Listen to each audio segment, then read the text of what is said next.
Hey, I just noticed that I went on now. What happened to my intro song? Hey, let me play it. Don't go away.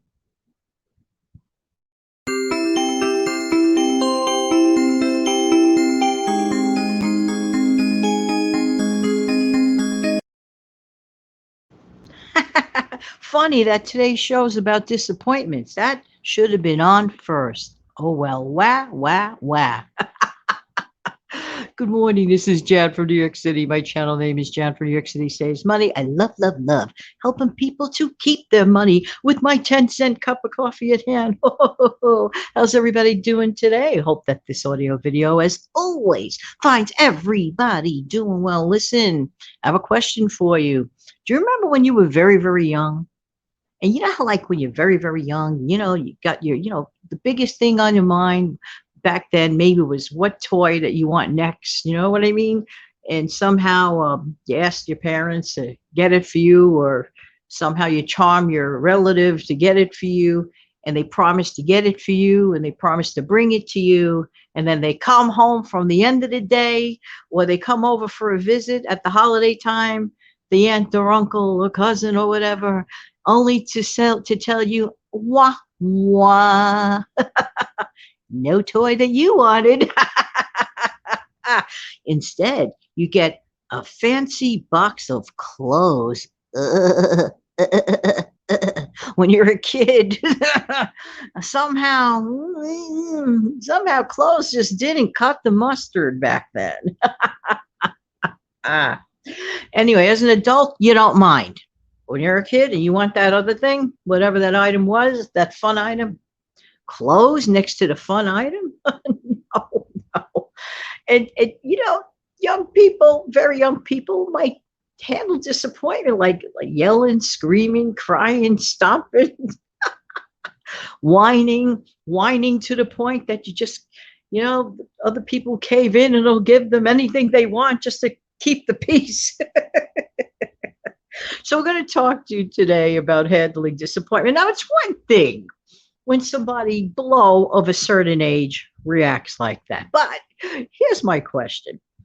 What happens when you're an adult and things don't exactly go your way and you are ultimately disappointed?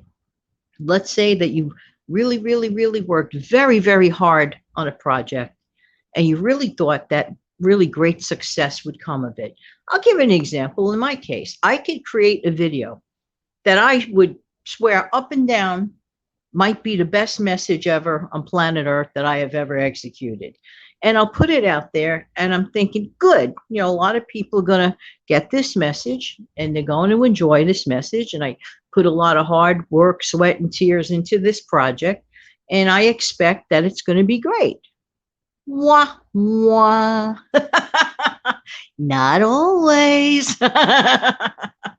And conversely, there have been some projects, for example, that I say to myself, gee, this could have been better. Why didn't I point it that way? Or I could have, mentioned this other item in my bullet points or whatever. And then all of a sudden, unicorns, rainbows. You know what I mean? I don't get that. But what do I do about the wah wah disappointing project? Well, I'll tell you what I do. I could sit around and stew on it and say, I spent hours and hours and hours on this project, blah, blah, blah.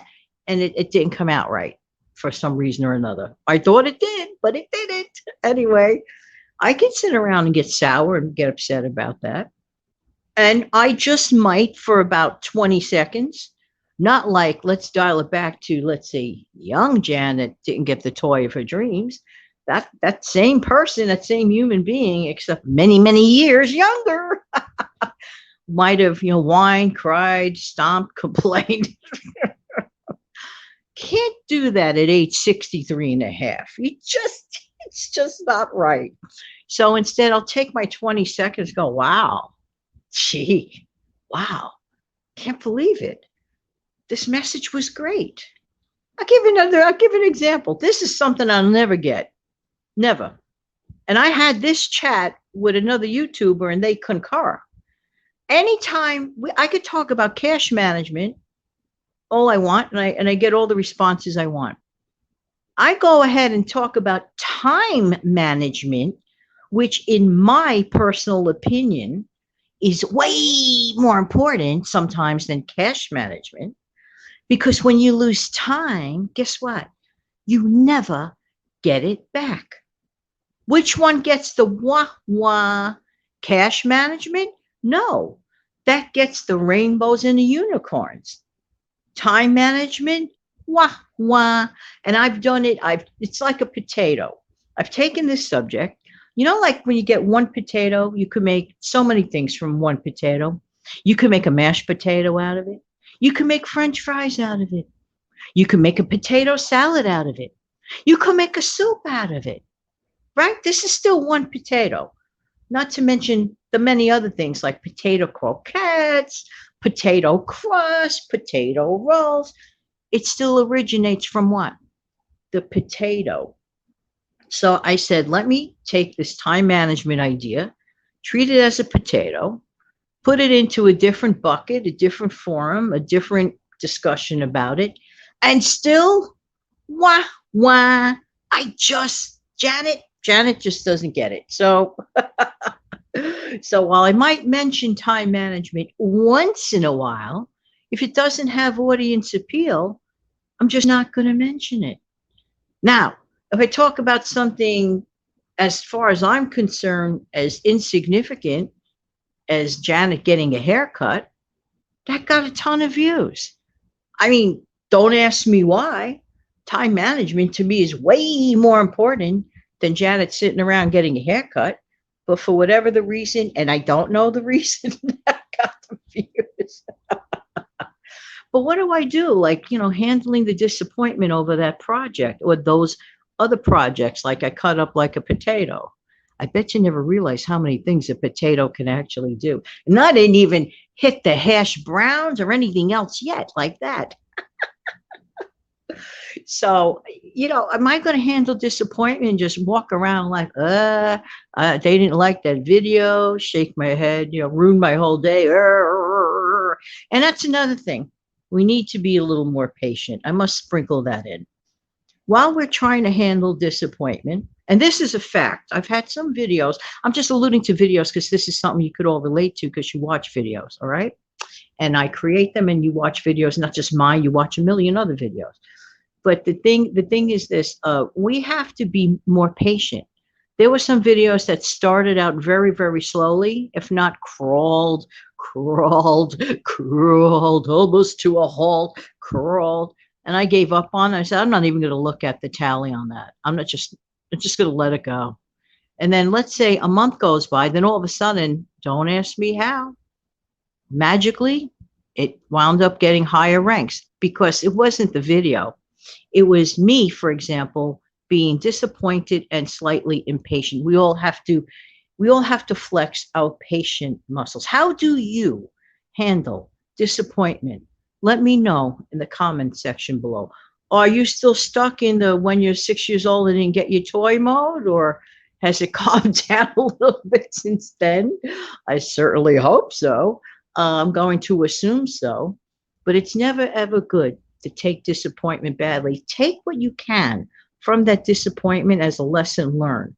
What happened? What made this thing not happen? Analyze it for a minute. Don't overanalyze it. Don't pick it to the bone. Just like scathe over it and try to, get a little bit of a message from it. And then just take it and just start over and you'll get over it. Because guess what? No matter what the disappointment, and I'll always say this, did the world fall off its axis? No. Is the sun going to come up tomorrow? Yes. Is the moon going to shine tonight? Yes. And that disappointment will be, hopefully, a fading memory. There you go. Well, that's it for today. Hope that everybody has an amazing, fantastic day. And if you found any sort of value in this video, this is what you need to do. Hold on.